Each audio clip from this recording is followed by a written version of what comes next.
In the grand halls of Valoria Palace, where centuries of secrets sleep behind gilded walls, one letter would change everything.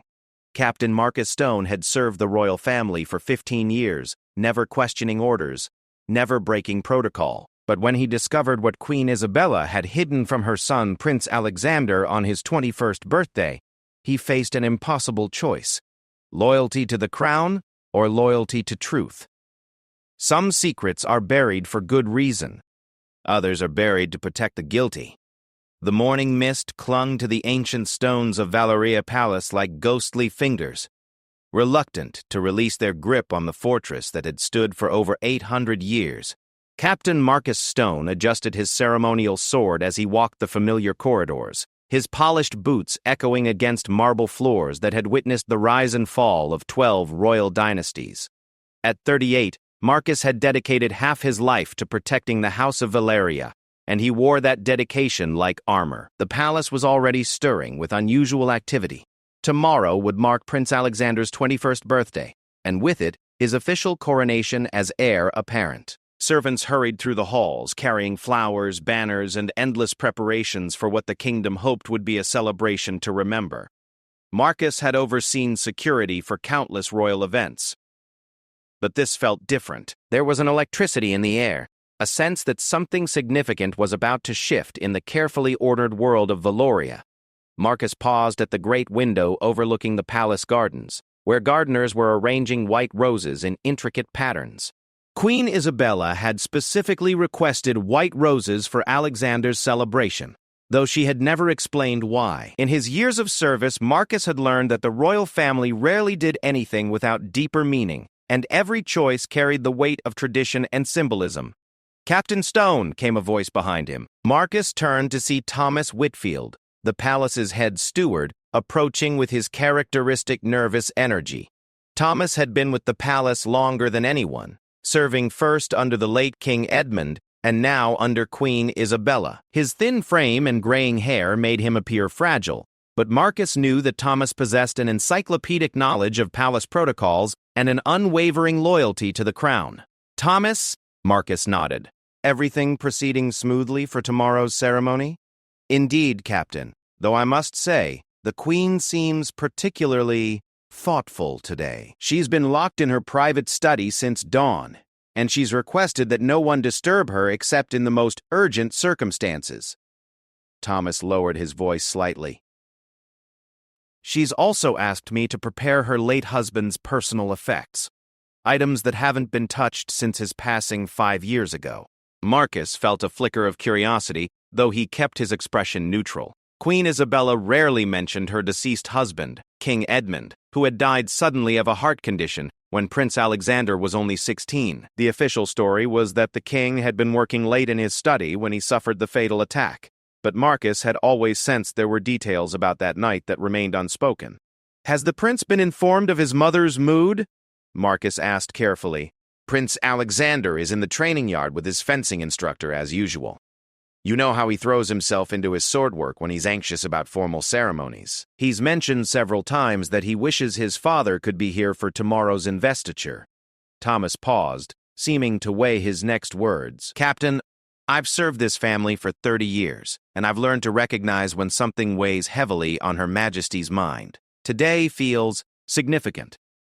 Before Marcus could respond, a young page appeared, slightly out of breath from running through the vast palace corridors. "Captain Stone, the Queen requests your immediate presence in her private study. She emphasized that you should come alone."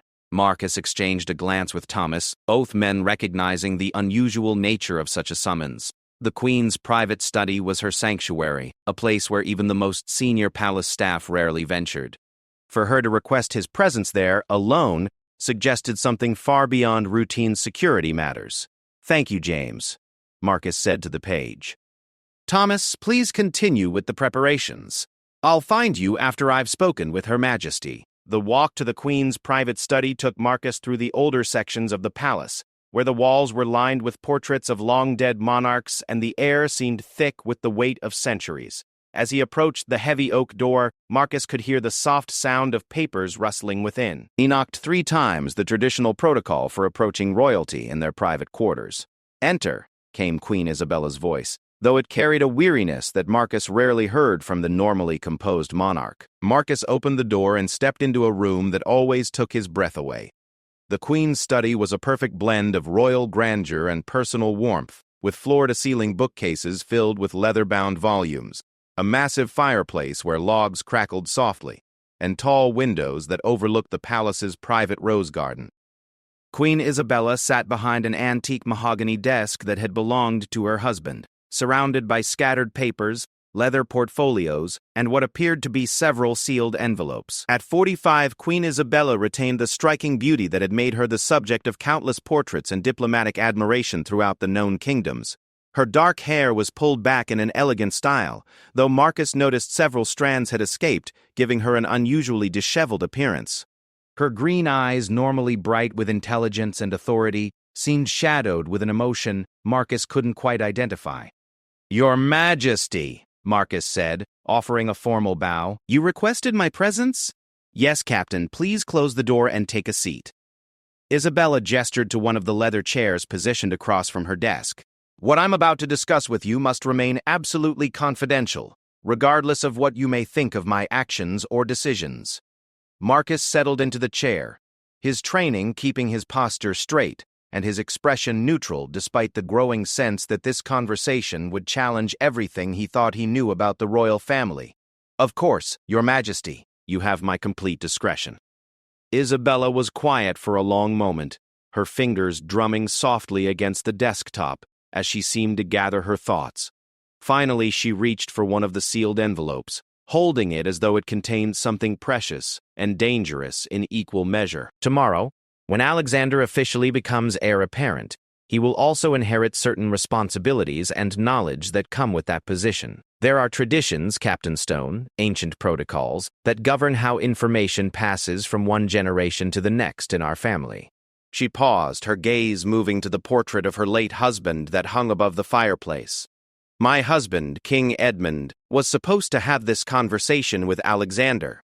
He was supposed to explain certain truths about our family's history, about the weight of the crown, and about decisions that were made long before Alexander was born."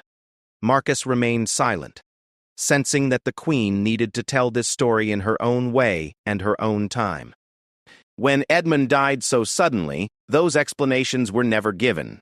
Alexander has grown up believing certain things about his father, about our marriage, about the very foundation of his identity as a Prince of Valoria. Tomorrow, tradition demands that he learn the truth, but I find myself questioning whether some truths do more harm than good." Isabella held up the envelope, and Marcus could see that it was sealed with the royal crest, but also bore what appeared to be King Edmund's personal seal. This letter was written by Edmund, intended to be given to Alexander on his 21st birthday. It contains information that could fundamentally change how our son views not only his father's memory, but his own future as a ruler. "What kind of information, Your Majesty?" Marcus asked gently, though he was beginning to understand that whatever secret the envelope contained was significant enough to cause a reigning queen to question centuries of royal tradition. "The kind that could shatter a young man's faith in everything he's been raised to believe," Isabella replied, her voice barely above a whisper. "Captain Stone, I need you to understand that whatever I decide to do with this letter, my only concern is protecting my son. The question I face is whether protection sometimes requires withholding truth, even when tradition demands otherwise." Marcus felt the weight of the moment settling around them like a heavy cloak.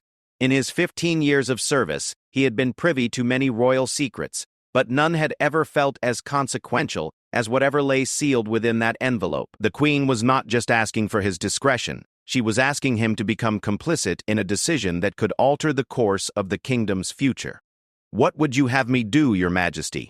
Marcus asked, though he suspected he already knew the answer would test every oath of loyalty he had ever sworn.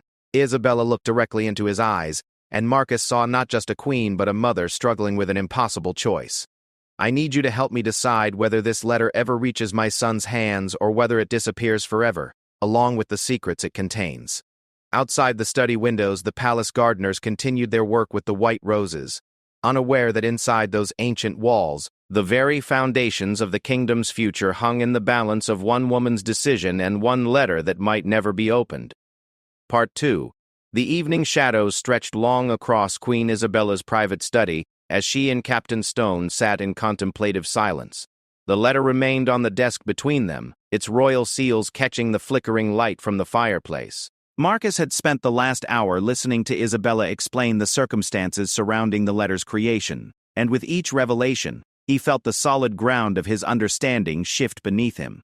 "Tell me about the night King Edmund died," Marcus said finally, his voice gentle but probing. As head of royal security, he had been responsible for the investigation into the king's sudden death, but he was beginning to suspect that the official report had omitted crucial details.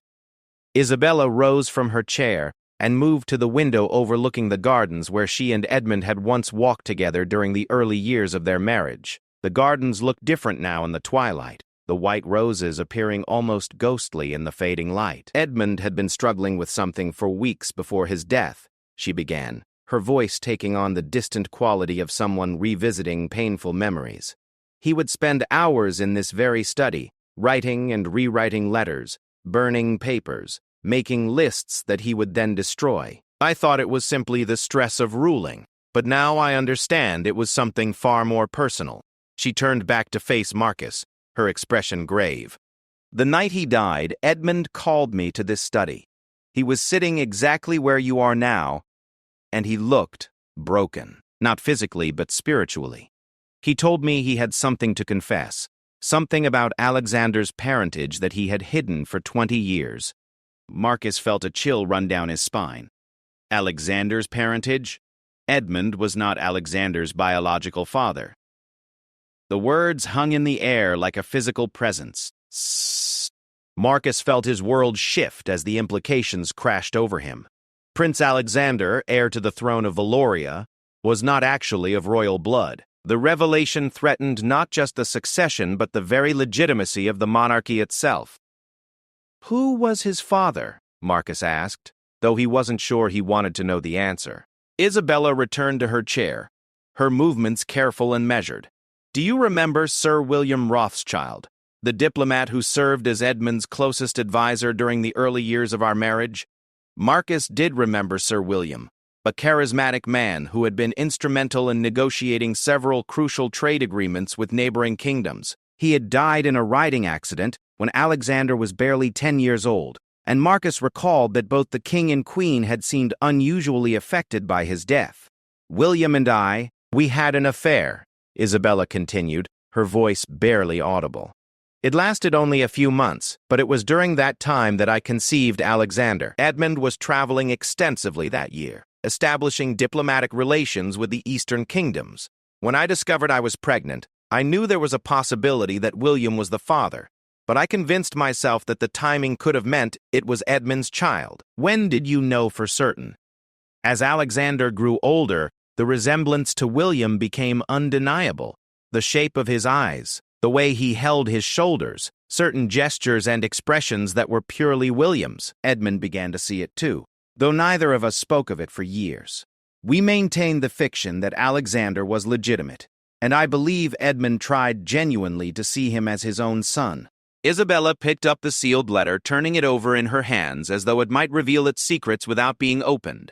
"On the night Edmund died, he told me he had written this letter to Alexander, confessing the truth about his parentage and explaining why he had chosen to remain silent all these years. He said he could no longer live with the lie, that Alexander deserved to know the truth before accepting the crown." "What happened then?"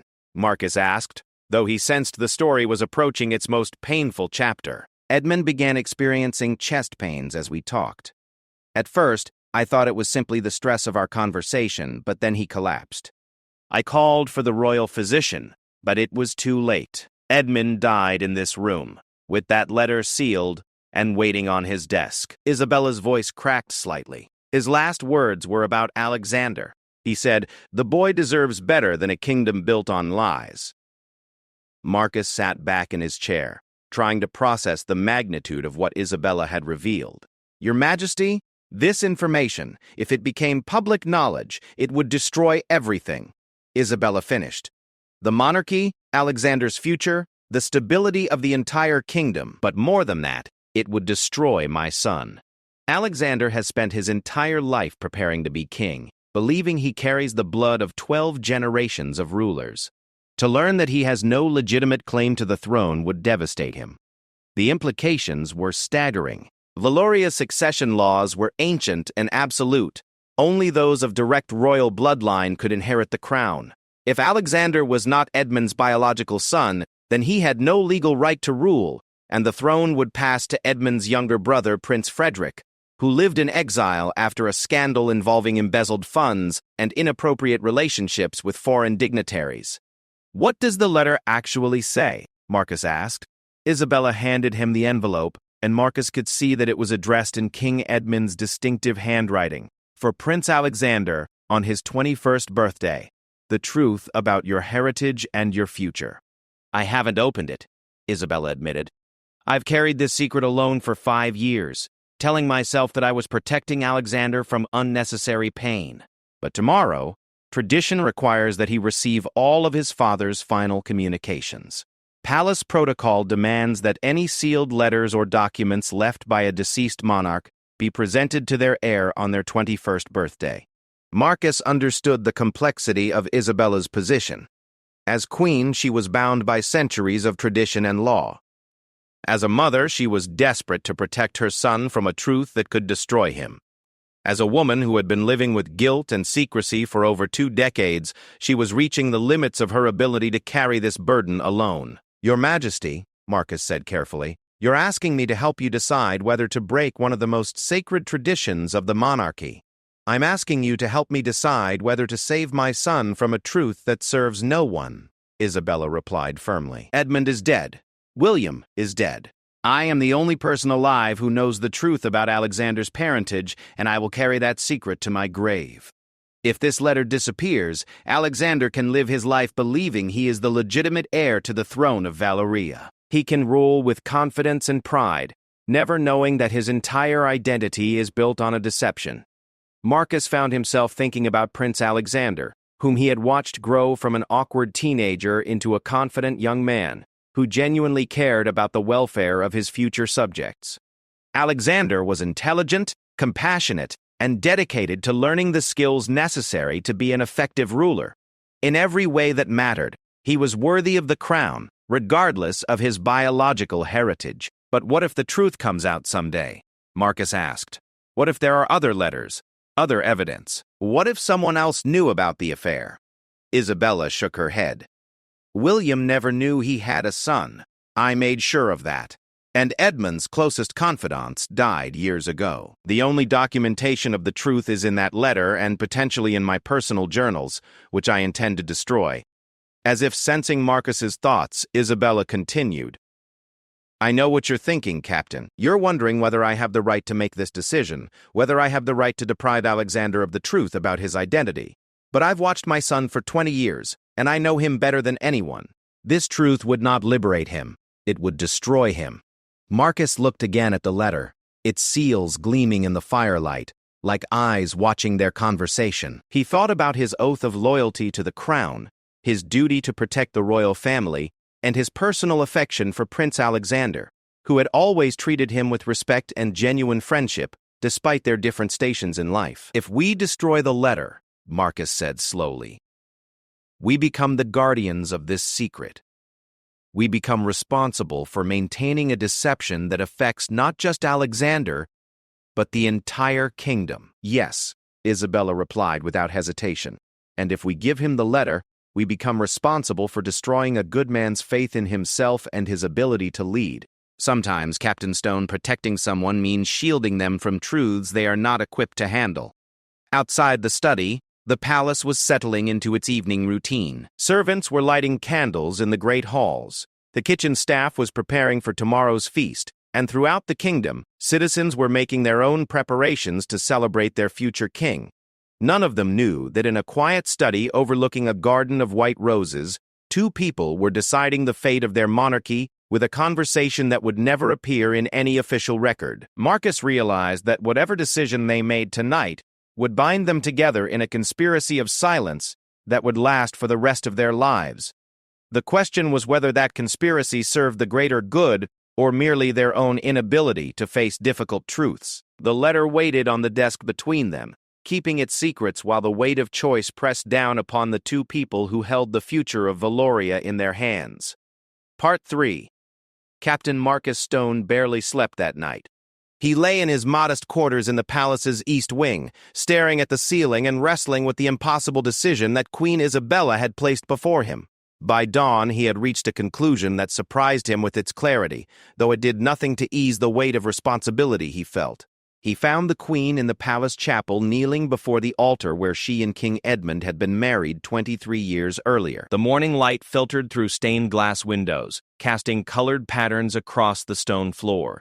Isabella wore a simple black dress rather than her usual royal attire, and her shoulders shook slightly with what Marcus realized were silent tears. "Your Majesty," he said softly, not wanting to startle her. Isabella looked up, her eyes red from weeping but her expression determined. "Captain Stone, I trust you've had time to consider our conversation." "I have, and I've reached a decision." Marcus moved closer, lowering his voice even though they were alone in the sacred space. "But first, I need to tell you something about Prince Alexander that you may not know." Isabella rose from her kneeling position, curious about what Marcus could possibly know about her son that she did not. 3 months ago, Prince Alexander came to me with a request. Marcus began. He asked me to help him investigate rumors he had heard about irregularities in the kingdom's grain distribution system. He suspected that certain nobles were hoarding supplies while common families went hungry. "I wasn't aware of this investigation," Isabella said, her brow furrowing, "because the prince specifically asked me to keep it confidential until he had proof of wrongdoing. He didn't want to make accusations against prominent families without being certain of his facts." Marcus paused, remembering the determination in Alexander's young face. "Your Majesty, I spent weeks with the prince, traveling in disguise through the countryside, documenting evidence of corruption that went all the way to the royal treasury. Alexander was prepared to confront these powerful nobles knowing it would make him enemies, because he believed it was the right thing to do. What did you discover?" "That Lord Blackwood and his associates had been systematically stealing from the grain reserves meant for distribution to struggling families. We presented the evidence to Prince Alexander, and do you know what he did?" Marcus smiled slightly at the memory. He didn't seek revenge or public humiliation for the men who had betrayed the crown's trust. Instead, he quietly arranged for the stolen grain to be returned and for the families who had been cheated to receive compensation. He dealt with the situation in a way that preserved the noble's dignity while ensuring justice for the common people. Isabella listened intently, beginning to understand where Marcus was leading. "The point, Your Majesty, is that Prince Alexander has already proven himself to be the kind of ruler this kingdom needs. He's compassionate, just and wise beyond his years. The question isn't whether he has royal blood in his veins. The question is whether he has the character necessary to lead with honor and integrity, and based on everything I've witnessed, he absolutely does." "Then you think I should give him the letter?" "I think," Marcus said carefully, "that you should trust your son with the truth. But I also think the timing and manner of that revelation should be your choice, not dictated by palace protocol or an envelope that was written in a moment of guilt and pain." Isabella's eyes widened as she understood what Marcus was suggesting. "We take the letter," Marcus continued, "but we don't give it to Alexander today. We wait until after his coronation ceremony, after he's had time to settle into his role as heir apparent. Then, when you judge the time is right, you sit down with your son and explain the situation honestly. You tell him about the letter. You tell him about your affair with Sir William, and you let him decide whether he wants to read his father's words or not. But the palace tradition exists to serve the royal family, not the other way around. You are the Queen of Valoria, Your Majesty. You have the authority to modify protocol when circumstances warrant it." Marcus gestured toward the altar where Isabella had pledged her life to Edmund. "King Edmund wrote that letter in a moment of crisis, when he was dying and desperate to confess his pain. But you have lived with this knowledge for 5 years. You've had time to consider the implications, to think about what would truly serve Alexander's best interests. Your judgment is more valuable than a decision made in a moment of panic." Isabella was quiet for several minutes, her gaze moving between the altar and the morning light streaming through the chapel windows. Finally, she spoke. "You're suggesting that we steal the letter from the royal archives and hide it until I decide Alexander is ready to learn the truth? I'm suggesting that we protect Prince Alexander from a truth that could destroy him, while preserving his right to learn that truth when he's better equipped to handle it." The difference between 21 and 25 or 30 could be enormous in terms of his emotional maturity and his confidence as a ruler. Isabella nodded slowly. "And if Alexander discovers our deception? If he learns that we withheld his father's final letter? Then we tell him the truth about why we made that choice, and we accept responsibility for the decision. But, Your Majesty, I believe that if Alexander ever learns about his parentage, he'll understand why you tried to protect him. He might even thank you for giving him the chance to establish himself as a legitimate ruler before confronting questions about his bloodline." The chapel fell silent except for the distant sounds of palace servants preparing for the day's ceremonies. Isabella walked to the window that overlooked the courtyard where Alexander would take his oath as heir apparent in just a few hours. "There's something else," she said quietly. "Something I haven't told you about Edmund's final night." Marcus waited, sensing that this revelation would complete the story Isabella had been struggling to tell. When Edmund was dying, when he was gasping for breath and trying to speak, he looked directly at me and said, "Don't let this destroy the boy. He's more worthy than any of us."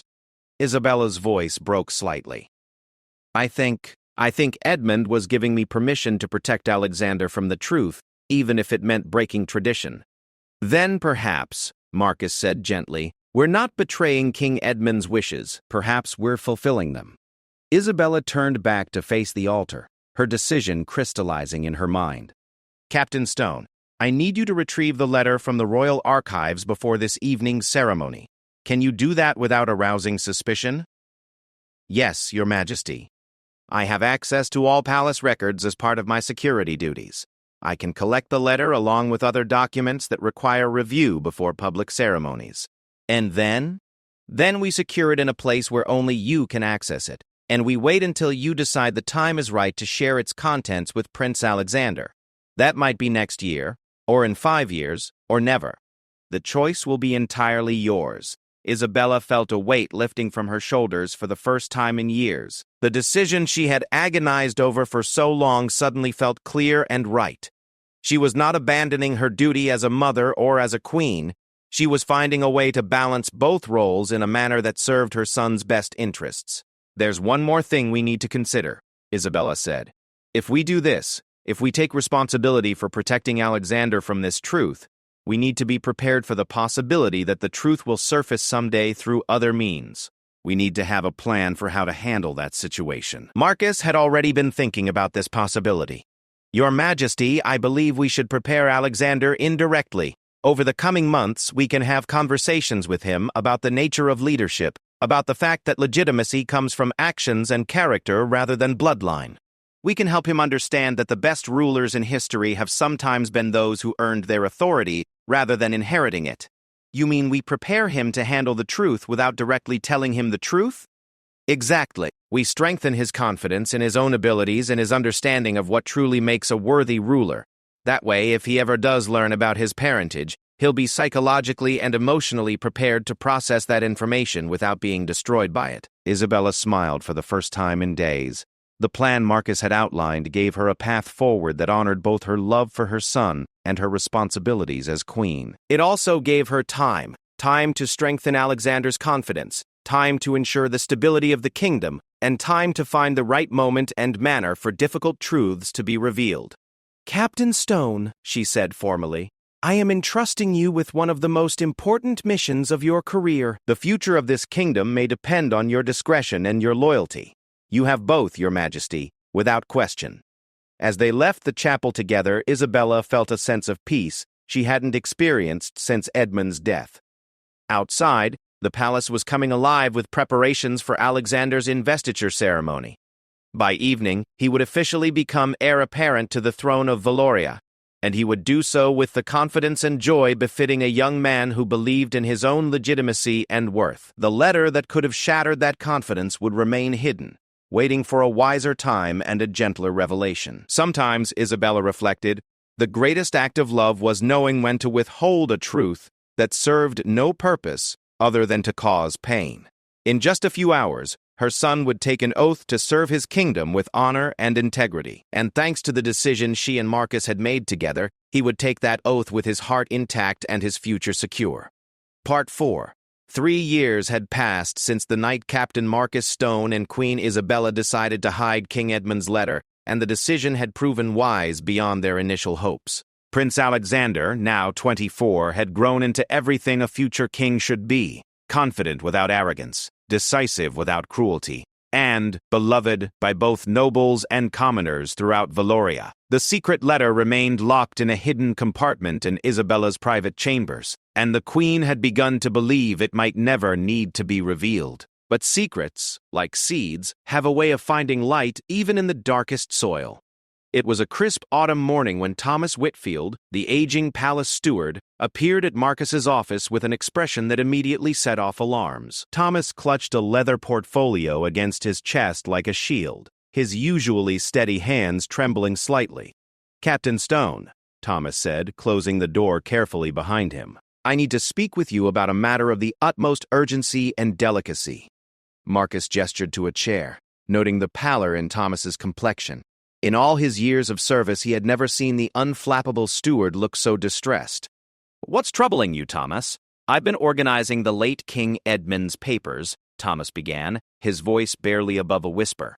"Items that were stored in the palace archives but never properly catalogued after his death. Yesterday, I discovered something that changes everything we thought we knew about the circumstances of His Majesty's passing." Thomas opened the portfolio and withdrew several documents. Letters, diary entries, and what appeared to be a draft of a royal proclamation in King Edmund's handwriting. "Captain, King Edmund didn't die of a sudden heart attack as we all believed. His death was deliberate. He took his own life." The words hit Marcus like a physical blow. "What are you saying?" "I found his personal diary entries from the weeks before his death, and a letter addressed to the royal physician explaining his decision. Edmund had been struggling with severe depression and overwhelming guilt about Alexander's parentage. He couldn't live with the knowledge any longer, but he also couldn't bear to destroy his son's future by revealing the truth." Thomas handed Marcus a diary entry dated just 2 days before Edmund's death. In the king's careful script, Marcus read words that chilled him to the bone.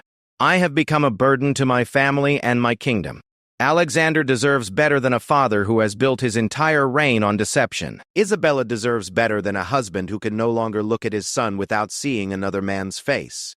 Perhaps my death will allow this secret to die with me, and Alexander can rule without ever knowing that his claim to the throne is built on lies." "There's more," Thomas continued, producing another document. "This appears to be a draft of a royal decree that Edmund was preparing. He was planning to publicly acknowledge Alexander's illegitimate birth and formally pass the crown to his brother Frederick. But something stopped him from completing it." Marcus stared at the incomplete proclamation, realizing how close the kingdom had come to a constitutional crisis that would have destroyed not just Alexander but the stability of the entire realm. "Thomas," Marcus said carefully, "who else has seen these documents?" "No one. I discovered them yesterday evening while working alone in the archives.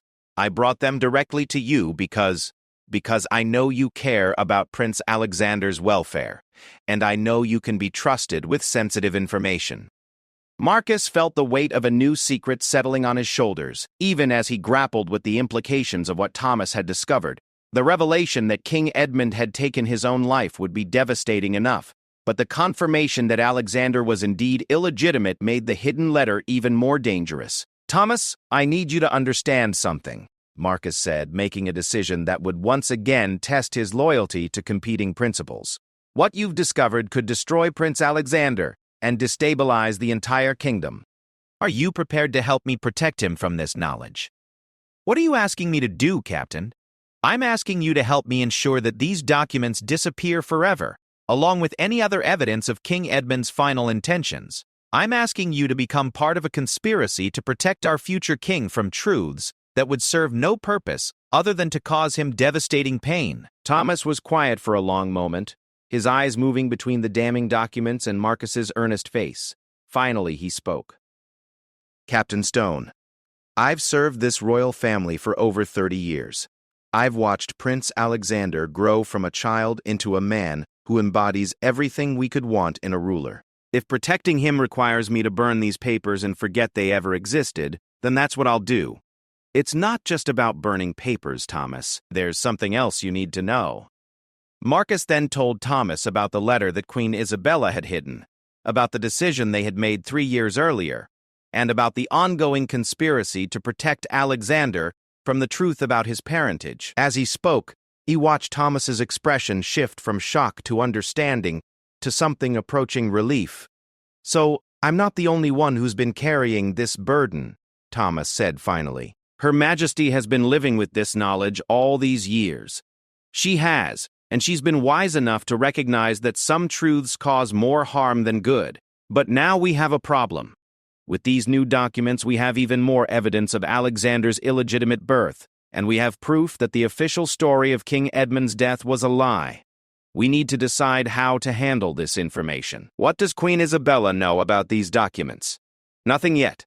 I wanted to speak with you first, to understand the full scope of what you discovered. But I think we need to bring this information to her immediately. This decision affects her more than anyone else." An hour later, Marcus and Thomas found themselves back in Queen Isabella's private study, the same room where the original conspiracy had been born 3 years earlier.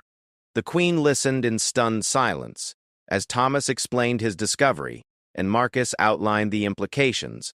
"So Edmund didn't just write a letter confessing Alexander's illegitimate birth," Isabella said slowly.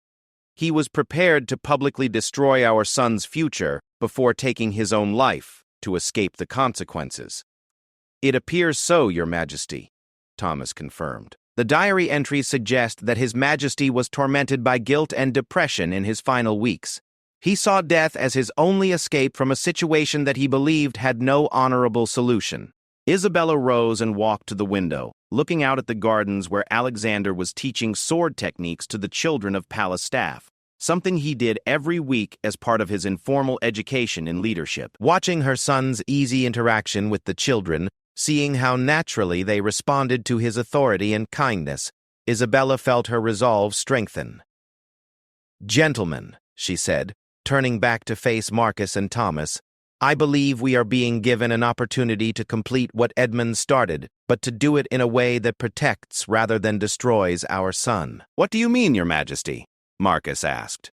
"Edmund wanted to relieve himself of the burden of deception, but his method would have devastated Alexander and thrown the kingdom into chaos. We have the chance to relieve that burden in a way that preserves Alexander's dignity and the kingdom's stability."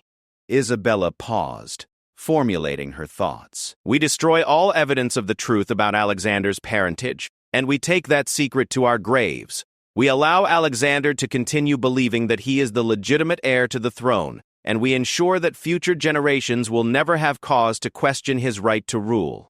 "And the truth about King Edmund's death?" Thomas asked. "That remains between the three of us. The kingdom remembers Edmund as a good king who died too young. Revealing that he took his own life would tarnish his memory and serve no constructive purpose. Some truths are meant to be buried with the people who lived them." Marcus felt a sense of completion, as though the decision they had made 3 years earlier was finally being fully realized. "Your Majesty, if we do this, we're not just hiding individual secrets anymore. We're rewriting history to protect the future." "Yes," Isabella replied firmly. "And I believe that's exactly what Edmund would have wanted, if he had been thinking clearly during those final tormented weeks. He loved Alexander, Marcus. He may have struggled with the biological reality of their relationship, but he loved the boy he had raised as his own son. He would want Alexander to live and rule with confidence and pride." Thomas carefully gathered the documents he had discovered, holding them as though they were venomous creatures that might strike if mishandled. "What do we do with these papers, Your Majesty?" "We burn them," Isabella said without hesitation. "Along with the letter Edmund wrote to Alexander, and any other documentation that could threaten our son's future. We gather every piece of evidence, and we destroy it all." That evening, as the palace settled into its nightly routine, and Alexander attended a council meeting about trade negotiations with neighboring kingdoms, 3 people gathered in the queen's private study to perform a ceremony that would never appear in any official record. One by one, they fed documents into the fireplace. King Edmund's diary entries, his draft proclamation, his letter to the royal physician, and finally, the sealed letter he had written to Alexander about his true parentage. As the papers caught fire, their secrets transformed into smoke and ash. Isabella felt a profound sense of liberation. For nearly 6 years, she had carried the weight of truth that threatened to crush everything she held dear. Now, that truth was being consumed by flames, taking with it the power to cause pain and devastation. "It's done," Marcus said as the last fragments of parchment crumbled into ash. "The secret dies here, with us." "And if anyone asks questions about King Edmund's papers," Thomas inquired, "we tell them that the late king's personal documents were reviewed and contained nothing of historical significance," Isabella replied. "Palace records will show that all relevant materials were properly archived or disposed of according to royal protocol." As they watched the final embers fade in the fireplace, the 3 conspirators understood that they had just committed an act that historians would never record, but that the kingdom would benefit from for generations to come. They had chosen protection over truth, mercy over justice, and love over law. 6 months later, Prince Alexander announced his engagement to Lady Catherine of Westmarch, a brilliant young woman who shared his passion for social justice and his vision of a more equitable kingdom. As Isabella watched her son's joy during the engagement celebration, she felt certain that she and her fellow conspirators had made the right choice. Alexander would marry, believing himself the legitimate heir to an ancient throne. He would rule with confidence and integrity, never doubting his right to make decisions that affected millions of lives. His children would grow up as rightful heirs to a royal legacy, free from the shadow of questions about their bloodline. The truth about Alexander's parentage had been reduced to ash and memory, carried only by 3 people who had chosen love over honesty and protection over revelation. It was a choice they would never regret, and a secret they would carry faithfully until their own deaths finally laid it to rest forever. In the grand scheme of history, some lies serve truth better than truth itself. And sometimes, the most courageous act is knowing when to let sleeping secrets lie undisturbed in the graves where they belong.